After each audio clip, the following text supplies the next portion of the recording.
Kanaa galuu dadhabe sila Oromootti ajandaa mudhii gadii kana maaliif akkanatti xoo'ise?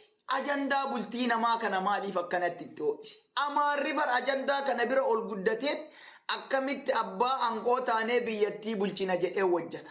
Tigreen immoo jiddugala biyyattiitti akkamitti deebinee aangoo qabanna jettee ganama galgala guruppii kam keessattuu ka mari'atan garee kamittuu sooshaal miidiyaa kamittuu ka isaan dalagan kana. Garuu Oromoon waa'ee mudhii gadii, waa'ee jaartii namaa, waa'ee bulii namaa xiinxala.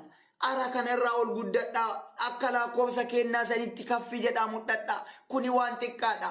Waa'ee ajandaa dubartii kanaan, waa'ee ajandaa mudhii gadii kanaan nama 2,300tu xiinxala.